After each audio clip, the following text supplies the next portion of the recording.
corn. We have all the ingredients. The first ingredient is cooking oil. The second ingredient is corn. The last ingredient is salt.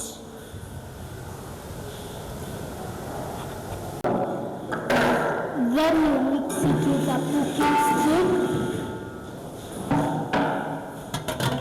Cover it with the lid to ensure that corn does not pop out. 3 minutes later.